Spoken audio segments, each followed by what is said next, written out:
Hello, welcome or welcome back. I'm so glad that you're here. First of all, can we just talk about holy moly, how hot it is? If you're watching this currently, it is July 2026, and it has been like nonstop 100-degree days. Um, yeah, it's crazy hot. Anyhow, so it has been about 6 weeks since I returned from the spiritual retreat that I attended in Sedona, which, if you have watched the other videos, you know was incredible and really enlightening, eye-opening, heart-opening, soul-opening, all the things. And so I thought I would talk a little bit about just what has happened in the space after. If you follow me on any of my socials or on my email list, you know that shortly after that, one of the downloads that I received or things that I heard was just around this word retreat. And you all know that I've hosted retreats in the past. And it was this feeling of this notion that I was getting was it's not about the retreat. It's not just about the retreat. It's about the return.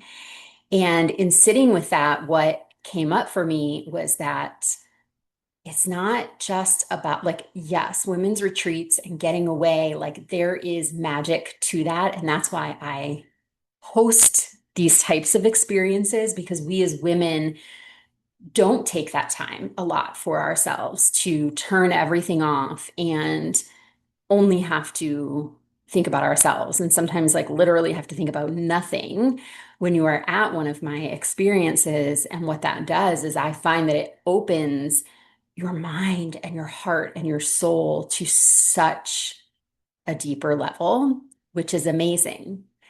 But then what happens when you get home and you walk back into the craziness of life?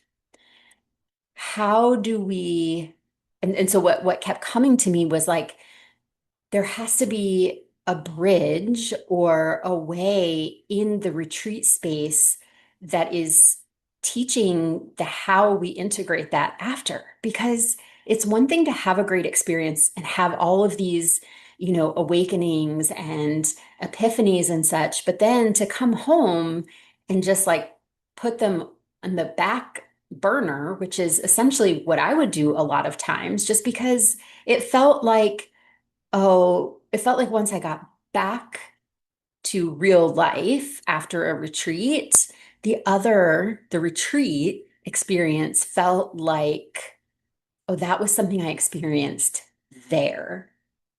It's not reality. It's not how life can be for me.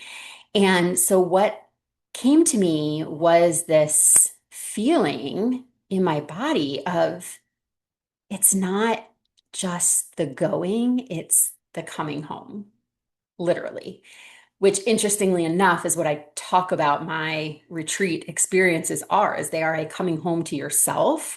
And so let's deepen that by understanding how to then bring that human and keep choosing her when you are in your literal home. So ever since this came up, I've had in my mind, like what came to me was it's a soul immersion. It literally is immersing yourself in the time and space and then tapping into your highest self and carrying her back home with you, or the knowledge of how to access her, because that's the work, right? It's great if you can do that while you're away, but being able to tune in and access her all the time, that's what we're here for, I believe. So, in the 6 weeks past the retreat that I attended, I've continued to do my energy practices. And there are some days where, some days in a row that it happens that I'm practicing every day. And there's sometimes it's a little more scattered. And here's what I can tell you. And it's a little bit of what's the word? Like an oxymoron, because it goes both, it's two opposites, but they're both true, which I guess, yeah, it's two truths. One is that I don't believe you have to be doing these practices every single day in order to be accessing that deeper part of yourself, right? So just to back up, the energy practices, right? So we have our physical body, we have an energy body, and the practices that I do and that I teach and coach other women with help you to tap into that energy body and to amplify your energy body because at the end of the day, everything, everybody, everything is energy, right? And so you don't have to be doing these things every single day in order to stay connected and to have the benefits that I'm going to talk about in a minute. And and the more you do these practices, the more cumulative effect you will begin to see. You will get to a point where you don't need but 2 seconds. I mean, I can in any moment feel, I can just go like this and I can feel my energy body. Okay. So it's both. You don't have to be doing this every day. And the more you do the practices and the more you tap into your energetic self, the more the cumulative results you're going to see and you're going to feel. So let's talk about that. So, some of the things that I have noticed since coming back, I feel like Sedona was this amplification of all of the work and practices that I've been doing in the energetic space for the past couple of years.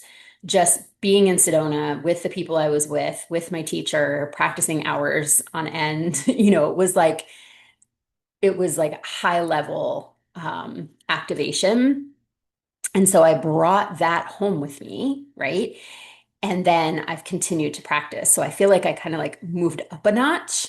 And so I want to talk about the things that I've noticed since then. So, and I made some notes here because I wanted to make sure that I didn't forget things. My energy and my focus. Well, let's back up even before that. The level of clarity and my awareness of insights is super high. So, what do I mean by that? I find that I can just be, first of all, I don't have to always be doing. And in those moments of being, I'm gaining a lot of clarity on truly what it is I'm here to do. And I hear that a lot from women that I work with or who come into my world and want to know more about the work that I do is like this feeling of my life looks great, but I know I'm meant for more. Like I know I'm meant for bigger things. And it doesn't mean that you're necessarily unhappy. There's just this feeling, I think, for a lot of us as humans, it's innate to think about like, what am I here for? What's my purpose? Right. And so I have been able to have a lot more clarity on what that looks like for me. And I know that's because in doing these energetic practices, the other thing that happens is you turn off that ego mind, the part of you that has like all the emotions and the stories and the beliefs and the conditioned mind. And you're able to tap into like the conscious mind, which is connection between you and higher self or God, creator, universe, whatever word floats your boat. And when you're in that state, it would make sense, right? That you'd be able to understand more clearly things like your soul's purpose here on earth. I also feel like I'm becoming more clear every day on who it is that I'm here to support. Energy and focus. Even when I've been having less sleep or disturbed sleep, I feel like I have more energy and focus because I have increased the energetic power in my second chakra. I'm able to complete tasks. I'm able to like make decisions more quickly. And in making decisions more quickly, because here's the thing, when you sit in indecision, you're like draining your energy so much, even if we don't realize it, like subconsciously draining your energy. So being able to make those quick decisions and quick moves, but what usually stops us from that is the fear, the self-doubt, the disappointment, and discomfort, right? Of like, it's great to think about doing the thing, but then we go to actually do it, and it's like this, for example. Okay, I could have chosen to sit here and be like, oh my God, what if nobody watches this? Or like, what if people criticize it? Or I'm just wasting my time. But no, I knew I had shit to say. And so I got on here and I'm just recording. And the more that we make moves, the more we take steps, the more the universe sees that we are doing that. And sometimes, as I've said before, making moves and taking steps might be sitting in quiet, sitting in stillness and listening, right? It's not always the external action, it's sometimes internal action that is not inaction. um, so the other thing that these practices do is, as I said, like you increase your capacity to be able to hold the discomfort. I'm okay if nobody watches it. I'm okay if people say shit. I don't care. Might it hurt me? Maybe. But I know that my mission is bigger than that fear because my soul is bigger than that fear and that self-doubt. And so through doing this work continuously and doing these practices and continuing to tap into my soul, I'm able to show up more in the essence of me and help the women in my space do the same, which is a beautiful gift. So the other thing is like, I feel like I'm very aware of things that are coming into my world. Like if I hear something that piques my interest, I'm going to go check it out. If I hear something more than once, or if it comes across in a book and a movie or something, like I'm noticing these patterns and synchronicities and signs a lot more. And that's, I think, also because I'm more in tune with a higher self than I am with my physical self that's here on earth. When I came back, I was looking for, this was probably just a couple weeks ago, I was looking for a book to read. And I had read I have a million books on my bookshelf, and I had gone through all my books, and I will often pick up a book to read again. And I picked up this book here by Anne Berube. She says her name much more beautifully than I do. But there's something in here that she said that really stuck with me. Well, there's a lot, and that's why I have a lot of pages dog-eared. But she says in here, we are invited now more than any other time in history to fully show up in our bodies and in our lives and have the courage to live in a way that is true to our hearts while sharing our fears, emotions, creativity, and spiritual expansiveness with the world in big and small ways.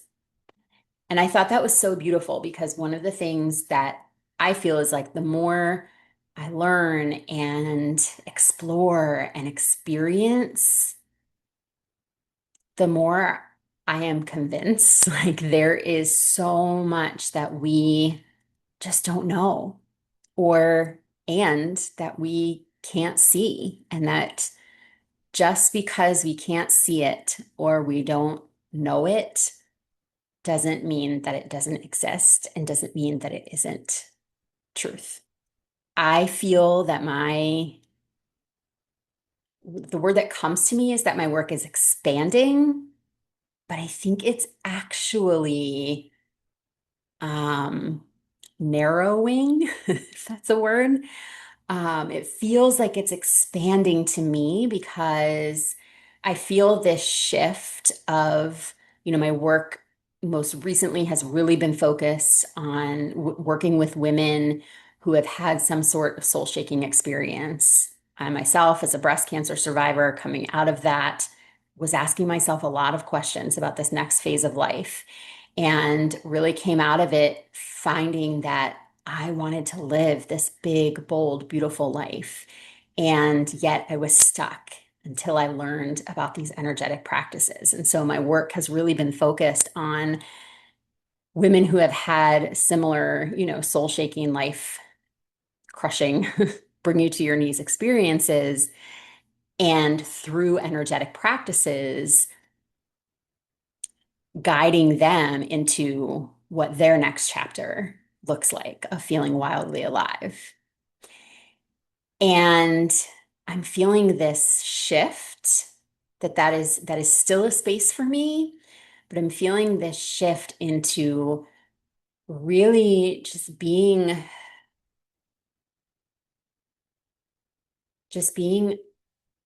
a space and a light for all women to who are spiritually curious, who are asking themselves those types of questions of like, is there more than what there appears to be? The women who are willing and ready to explore a little bit more, who are willing and ready to really step into who they are at, like taking the veils off and who are they at a soul level and how can they show up every day in this life? How can they show up in the hard, in the good, in the bad, etc., as that version of themselves? And it feels, like I said, expansive.